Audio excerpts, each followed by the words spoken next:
tyre, we think, on this trailer just gone. I don't know whether he's noticed. It's starting to shake a bit. Do you think they're telling him in that van or not? I don't know. Speed camera ahead.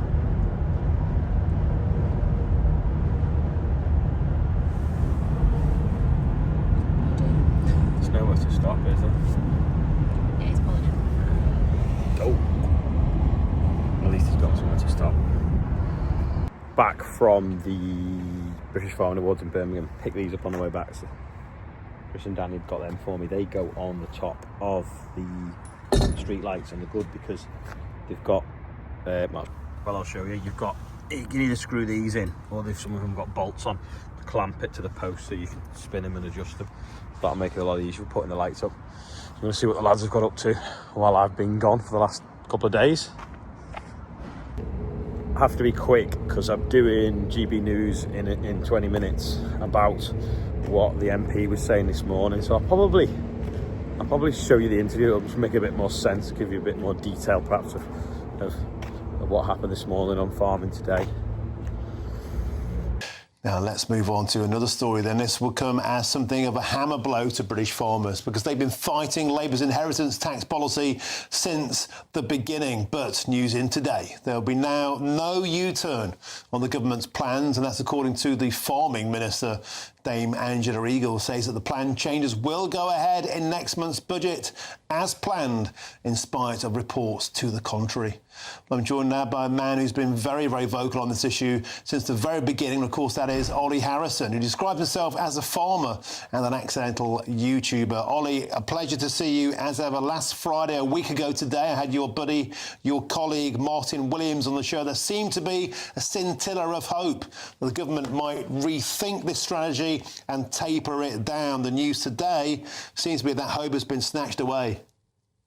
Yeah, so this morning we heard Angela saying that she'd been in there explaining the situation is how it we believe it to have been, and they've said no. And I don't understand what's the point in having DEFRA? What's the point in having a minister that understands agriculture when they're not going to be listened to by Treasury? And there's just too much power in Treasury. I mean, they don't even need to learn how to tie the shoelaces. They just need to learn how to put on a pair of wellies and get themselves down to a farm. I can show them around plenty of farms so they can understand how agriculture works, how the weather patterns work, how we need to produce food, how difficult that is at the moment, and how no one is investing. We've lost 6,300 farms in the last 12 months, well, less than 12 months since the budget.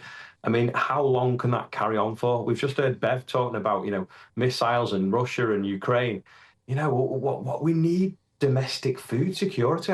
We can't have any more food inflation as well. That's going up. I just don't understand where Treasury's coming from. And Olly, the plan that you guys put forward seemed eminently sensible. It would be a 100% tax, sorry, a 50%, no relief, beg your pardon, after 10 million. If you've got one of those mega farms, if you're a huge landowner, then you will pay your fair whack. The government like to say the broadest shoulders should carry the burden, but your policy was that those with estates worth less than 5 million wouldn't pay anything. It'll protect the smallholders, stop them being fragmented, and actually increase the Treasury take. It seems sensible. Perhaps that's why they've rejected it. Well, it's an ignorance, isn't it? I don't get it at all. I mean, it's Certas come up with it, Aaron Avari, Dan Needle, people with very clever numbers, you know what I mean? And it just seemed perfect. It achieved exactly what Rachel wanted to achieve on the 31st last year, but did it in a right way, that it didn't destroy family farms and we weren't going to lose them, and it put some confidence back in the sector. We wouldn't be losing farms, we wouldn't be losing tractor dealerships. I mean, there's 3 or 4 gone bust to me just in the last sort of 5 or 6 months. It's absolutely killing the rural community and the rural economy. And Treasury just seemed to be got the head in the sands. I just wish they'd come and talk to some farmers.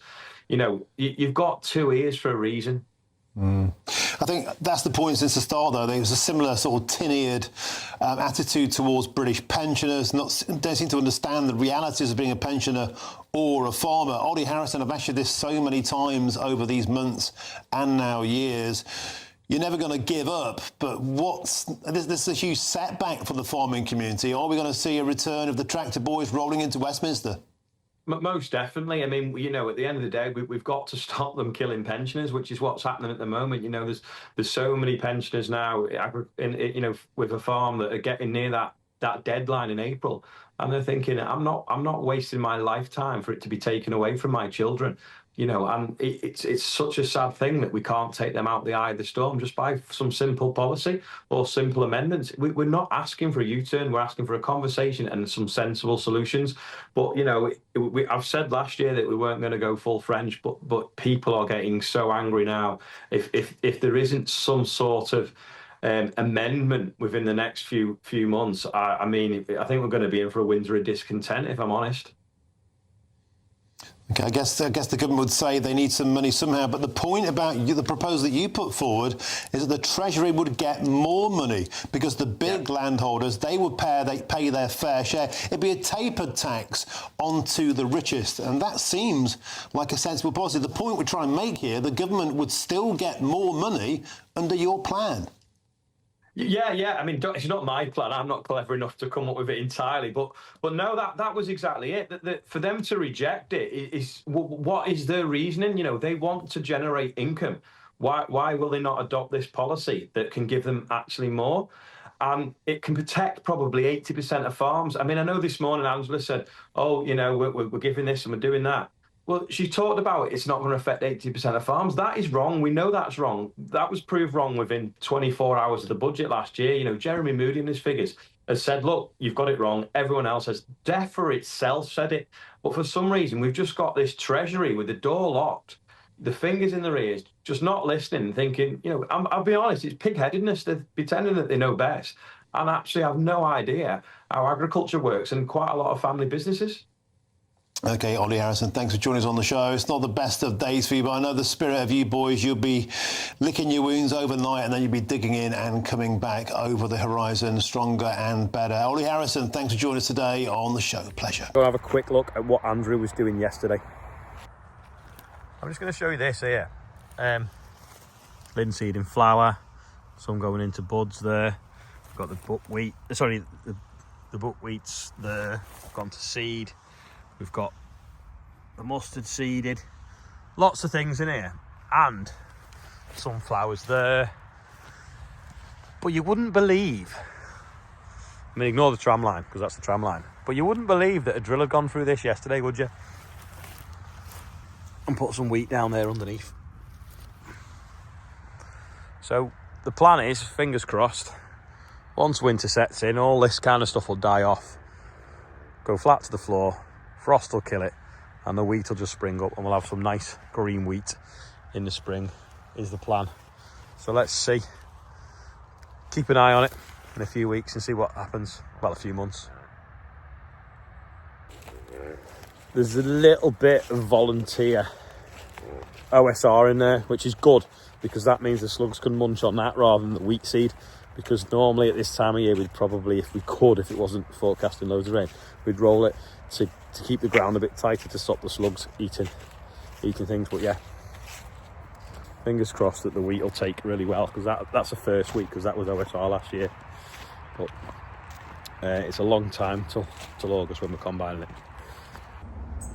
There's like a Halloween theme on today's birthdays, because Ian must have used the spray to clean it off yesterday, and as he's walked off, it's kind of like all ran down. Only got one today anyway. Harriet Mills, happy 24th, and we're up to £104,886. Did you see how I changed the 7 into an 8? Just yeah, that's today's birthday. Anyway, that is probably all for today. So sorry it's been a bit of a short show today, but that's just, I've been in the car for most of it, and then I had the British Farm Awards last night. Someone with an iron apparently set the fire alarm off as well in the hotel, so that woke me up, so I didn't get a lot of sleep because of that. It's really annoying. But yeah, normal business will be resumed tomorrow. So I don't know, there's a couple of pictures from the end of last night. So well done to everyone that won. Yeah, it was a good day. Well done to the Farmer's Garden for putting it on. And yeah, that's all now. I'm waffling. Thanks for watching. I'll see you tomorrow. I took a little bit off farming today and put it on Twitter, and I put some pictures behind it saying, have we got to up our game? So here it is, it's at the end of the video. Anyway, that's all. Thanks for watching. Bye for now. Oh yeah, there's a couple of pictures from the awards ceremony last night after that. OK. The changes to inheritance tax for farm businesses that are due to start in April next year have caused a huge amount of worry for some farmers. How likely do you think it is that the Treasury may soften its stance and make some tweaks to this policy come the budget? I mean, despite some of the speculation in the press, there's no likelihood that will happen. The announcements have been made and the situation will be as it was announced. But remember that 3/4 of estates will continue to pay no inheritance tax at all, while the remaining quarter will pay half of the inheritance tax that most people pay. So I'm afraid there aren't going to be any changes with respect to the announcements that were made previously about inheritance tax in this instance. So you are quashing those rumours? I am no quashing changes them. on inheritance tax I am to come? quashing them. Are you not even in discussions with the Treasury about it? We have been in discussions. The Treasury have made their announcements and they aren't going to move. That's Dame Angela Eagle.